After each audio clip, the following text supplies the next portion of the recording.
నమస్కారం, నేను మీ కొర్వి వినయ్ కుమార్. మాజీ మంత్రి పట్నం మహేందర్ రెడ్డి కాంగ్రెస్ పార్టీలో చేరారు. ఆయనతో పాటు ఆయన సతీమణి సునీత మహేందర్ రెడ్డి కూడా కాంగ్రెస్ పార్టీలో చేరారు. అయితే ఆమె ప్రస్తుతం వికారాబాద్ జిల్లా జెడ్పీ చైర్పర్సన్ గా ఉన్నారు. అయితే మాజీ మంత్రి పట్నం మహేందర్ రెడ్డి ఇదివరకు తెలుగుదేశం పార్టీ నుంచి ఎమ్మెల్యేగా గెలుపొంది మంత్రిగా కూడా పనిచేశారు. ఆ తర్వాత ఆయన ఉద్యమ నేపథ్యంలో టిఆర్ఎస్ పార్టీలో జాయిన్ అయ్యి అక్కడ కూడా ఎమ్మెల్యే అయి మంత్రి అయ్యారు. అయితే ఆయన ఓడిపోయినప్పటికీ కూడా ఆయనకు ఎమ్మెల్సీ పదవి ఇచ్చారు కేసీఆర్. ఆ తర్వాత మొన్న జరిగినటువంటి 2024 అసెంబ్లీ ఎన్నికల్లో ఆయనకు ఎమ్మెల్యే టికెట్ ఇవ్వలేదు కేసీఆర్. దీంతో ఆయన కాంగ్రెస్ పార్టీలో చేరతారని చాలా జోరుగా చర్చలు జరిగినప్పటికీ కూడా ఆయనను బుజ్జగించి మంత్రి పదవి ఇచ్చారు కేసీఆర్. దీంతో ఆయన టిఆర్ఎస్ పార్టీలోనే కొనసాగారు.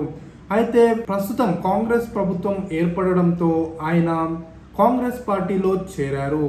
అయితే తన భార్య సునీత మహేందర్ రెడ్డికి చేవెళ్ళ పార్లమెంట్ హామీ లభించిందని, అందుకే ఆయన తన సతీమణితో కాంగ్రెస్ పార్టీలో చేరారనేది అర్థమవుతుంది. ఆయన సోదరుడు పట్నం నరేందర్ రెడ్డి మాత్రం తాను బీఆర్ఎస్ పార్టీలోనే కొనసాగుతానని ప్రకటించారు.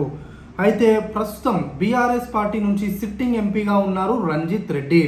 అయితే ఆయన కాంగ్రెస్ పార్టీలో చేరతారని గత కొంత కాలంగా వార్తలు వస్తున్నప్పటికీ కూడా ఆయన కంటే ముందు పట్నం మహేందర్ రెడ్డి తన కుటుంబంతో కాంగ్రెస్ పార్టీలో చేరారు. అయితే భారతీయ జనతా పార్టీ నుంచి మరోసారి కొండా విశ్వేశ్వర్ రెడ్డి బరిలో దిగే అవకాశాలే కనబడుతున్న నేపథ్యంలో ఒకవేళ సిట్టింగ్ ఎంపీ అయినటువంటి రంజిత్ రెడ్డికి బీఆర్ఎస్ పార్టీ మరోసారి అవకాశం ఇస్తే పట్నం వర్సెస్ కొండా వర్సెస్ రంజిత్ రెడ్డిగా ఈ పోరు ఉండబోతా ఉన్నది. అయితే పట్నం మహేందర్ రెడ్డి సుదీర్ఘకాల మంత్రిగా ఎమ్మెల్యేగా పనిచేయడంతో ఉమ్మడి రంగారెడ్డి జిల్లాలో ఆయనకు బలమైన పట్టు క్యాడర్ ఉంది. దీంతో ఆయన వైపు రేవంత్ రెడ్డి మొగ్గు చూపుతున్నట్లు అర్థమవుతుంది.